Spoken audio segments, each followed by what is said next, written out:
Hi, I'm Dr. Marisa Weiss. I'm president and founder of breastcancer.org. I'm also a practicing oncologist and mom, and also a breast cancer survivor. So I'm happy to share information with you today that could help protect your life against breast cancer.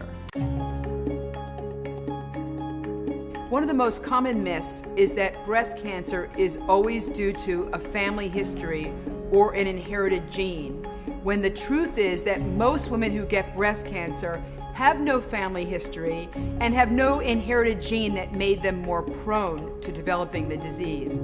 Only about 10% of women who get breast cancer have a strong family history or a gene abnormality that may be running through the family.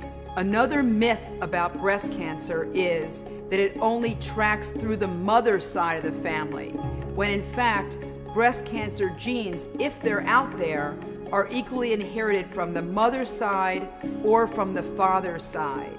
There's another myth out there about genes. I've heard people say that the genes skip generations. When it comes to breast cancer and the genes that may make a woman more prone to developing breast cancer, it can occur with each generation. It does not skip a generation. There are a lot of myths about wearing bras and a higher risk of breast cancer. And just so you know, there's no evidence that wearing a bra, an underwire bra, a bra at night increases your risk of breast cancer. A common myth about breast cancer says that antiperspirant use increases the risk of breast cancer, when we don't actually have any evidence to support that.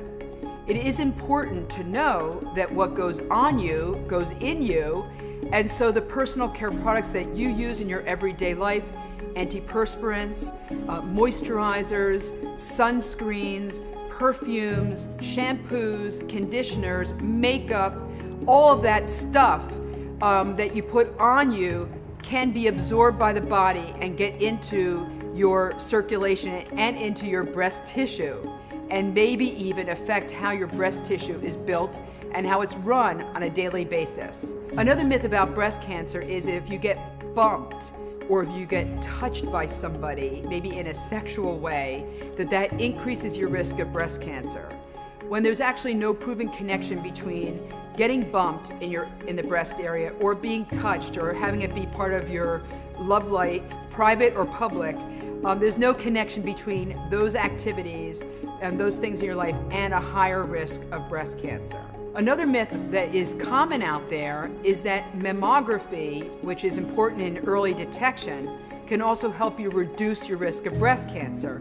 And many people that I take care of are shocked when they get a diagnosis, because they say, I can't understand how this can happen to me because I've been getting my mammograms every year. It's important to know that mammograms are really important. They're the most powerful tool that we have to give women the benefit of early detection. But mammograms themselves do not help reduce the risk of breast cancer. Many people fear that a breast cancer diagnosis is a death sentence. The good news is that most women survive breast cancer, and even those who are living with or dealing with recurrence or metastatic disease can still live a very long time with a high quality of life. Stay in the know and replace those myths with the real facts.